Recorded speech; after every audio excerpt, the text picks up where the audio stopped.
কথা বললে তোকে আমি জীবনটা কবর দেব। নবাব মুর্শিদ কলি খান নফর আলী বদ্দি খান প্রথম দিন হাজিরা এখন এই কাফের টাকাবি দুনিয়া থেকে সরিয়ে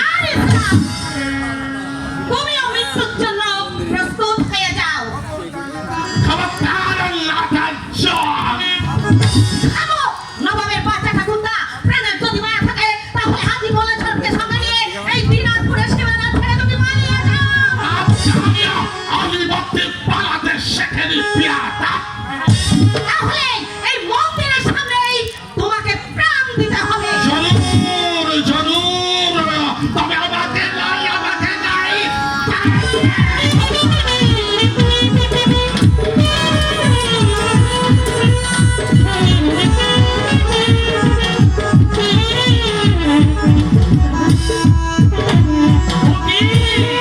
সুবহানাল্লাহ, বিসমিল্লাহ, আসমানের হুরি। বিসমিল্লাহ, কাফের রাজা উদাইনার তাহলে অনুরাধে বাহিনী আছে, জিহাদ জিহাদে গলায় বাতি। আর একটা বেলা ভালো করে সে দেখো এই ব্রাহ্মণ ধৈর্য নিমঙ্গল হারে তোমার মৃত্যুর হাতে আর হযরত ভয় নেই নারী শিক্ষাগুরু ব্রাহ্মণ ধৈর্য নিমঙ্গল হাজার হাজার থাকে পৃথিবীর কারো সাহস হবে না আপনাকে অপমান করছে। সবাক কাফের জিন্নি খোঁজ।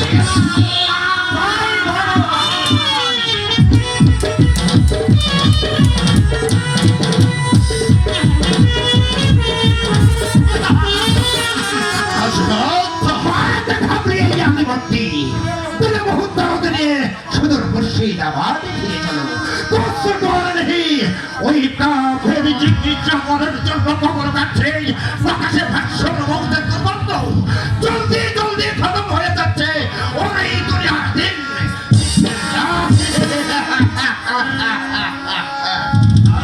শুনে যাও হাজ বাংলা শোনো তোমার বাবার ধর্ম বিধান এখানে শেষ। হিন্দুরা জীবন দিয়ে ধর্ম রক্ষা করবে খালি সূর্যোদয় এক নারী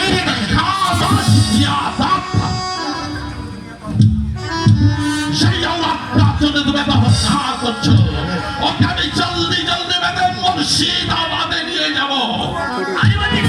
তোমার যদি হাজার হতে যাও জানি জানি কোপের মুখে উড়িয়ে দিব তোমার গায়ে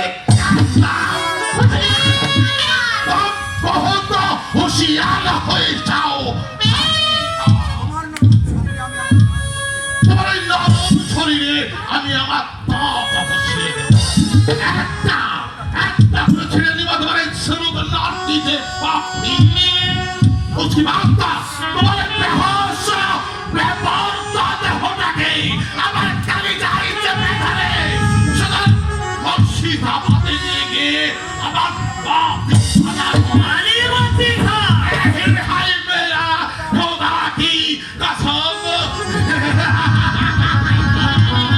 তাহলে তুমিও শুনে যাও আপনার আলিমতি খা শুধু তোমার নয় তোমার নবাবের ধর্মগুরু হাজ বাংলা শরীফের কথা আমি ইচ্ছা করে দেবো চিরস্তর স্তব্ধ করে দেবো জাহান কোষ কামান জিয়াদের নবাবা খাবে টেনে নামে নাচবো নবাব মুর্শিদ বলে থাকে এই পথের দুলোই আমার বিশ্বের প্রতিজ্ঞা।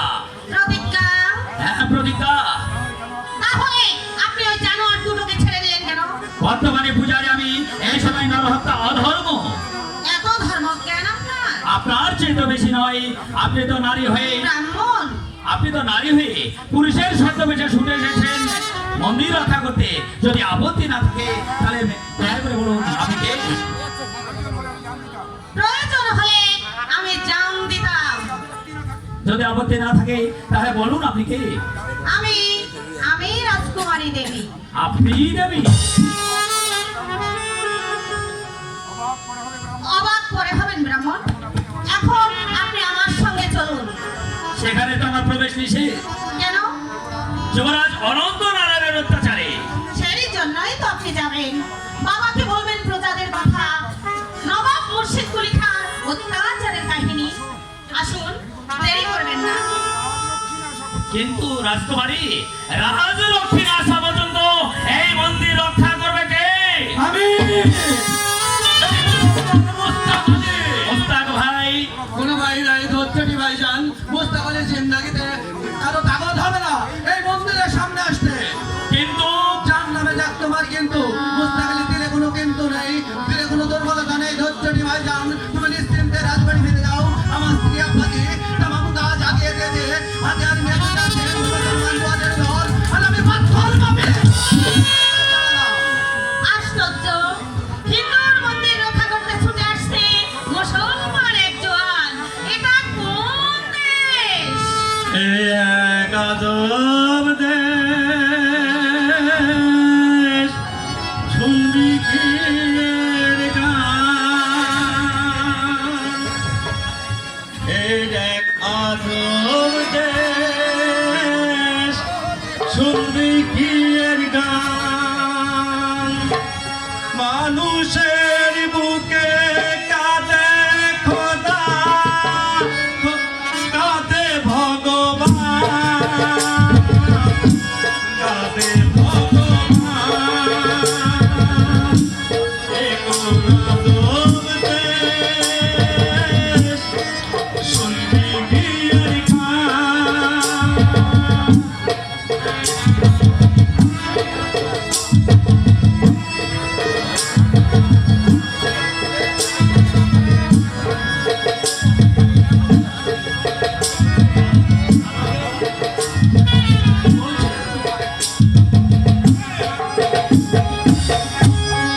ওই পাড়াতে বাবলা বাঁধে, এই পাড়াতে, ওই পাড়াতে বাবলা বাঁধে, এই পাড়াতে ঈদ মোবারক।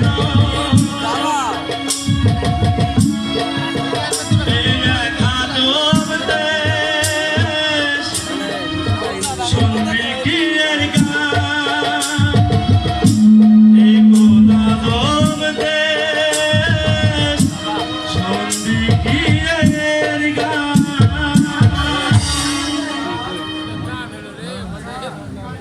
নয়ন শাহ,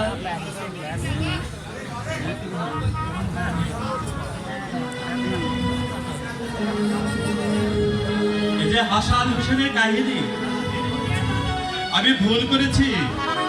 ভুল করেছি। আমরা রাজপ্রাসাদে সবাই ভুল করেছি। এ দৃশ্য আমরা দেখতে চাইনি, এ ছবি আমরা আঁকতে চাইনি।